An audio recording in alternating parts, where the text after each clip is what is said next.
Ẹ kú dédé àsìkò yìí ní gbogbo ibi tí ẹ ti ń gbọ́ wa, tí ẹ sì ti ń wò wá. Ẹ káàbọ̀ sórí ìkànnì Wasoyoruba. Jẹun ìlera lètò. Mọ́bọ́lá lórúkọ tèmi, olùdarí oúnjẹ àti ìṣaralóore.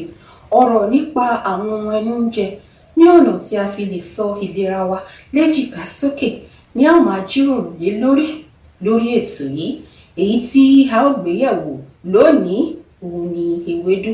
Ohun tí ọ̀pọ̀ èèyàn mọ̀ nípa ewédú, pàápàá láàrin àwa ẹ̀yà Yorùbá, ni wípé ọbẹ̀ yọ̀ àbùmọ́mi ọbẹ̀ fi jẹ oríṣiríṣi àwọn oúnjẹ òkèlè wa ni. Àmọ́ kò tán síbẹ̀ o.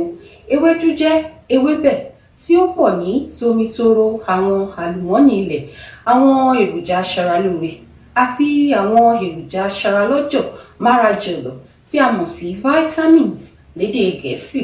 Kò ṣeé màní ni àwọn èròjà aṣaralóore wọ̀nyí jẹ́ fún ìlera takọtabo, pàápàá àwa obìnrin.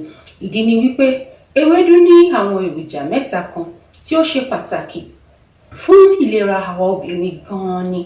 Àkọ́kọ́ ni folate, tí ó máa ń tún ilé ẹ̀jẹ̀ kọ́, tí ó sì wà fún ìdàgbàsókè àwọn sẹ́ẹ̀lì, ìyẹn àwọn hóró inú ẹ̀jẹ̀, èyí tí ó lè jẹ́ kí ẹ̀jẹ̀ tí a pàdánù nígbà nǹkan àlejò wa ó tètè ní ìdàrọ́kún ní kíákíá.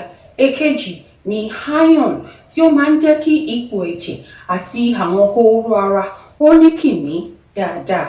Ẹ̀kẹta ìyẹn ni omega ẹ̀ta, èyí tí kò fi bẹ́ẹ̀ wọ́pọ̀ nínú àwọn èròjà aṣaralóore tí ọ̀pọ̀ ewébẹ̀ sábà máa ń ní. Ó máa ń jẹ́ kí àwọn ìránṣẹ́ tí ó wà fún ìṣedéédé àwọn ìletò àgọ́ ara, èyí tí a mọ̀ sí hormones, ó bára dọ́gba. Nítorí náà, ó dáa kí àwa obìnrin kàn tiẹ̀ máa dá ewédú sè láì ṣe wípé a fi èròjà oúnjẹ kankan sí kí a máa gbé e mu lóòrèkóòrè. Ewédú mímu náà ó dára fún àwọn aláboyún lọ́pọ̀lọpọ̀. Ewédú alásèpọ̀ àti àmàlà tí ó fẹ́lẹ́ náà dáa fún àwọn ọmọdé tí wọ́n ṣẹ̀ṣẹ̀ bẹ̀rẹ̀ sí ní máa kọ́ àti jẹ oúnjẹ líle díẹ̀díẹ̀.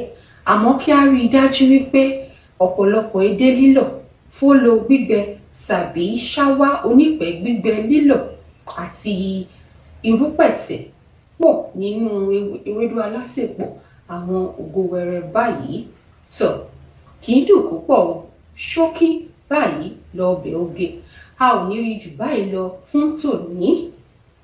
Ẹ máa bá wa ká lọ kí ẹ sì rí dájú wípé ẹ̀ ń jẹun ní tìlera ní gbogbo ìgbà. Ó dàbọ̀.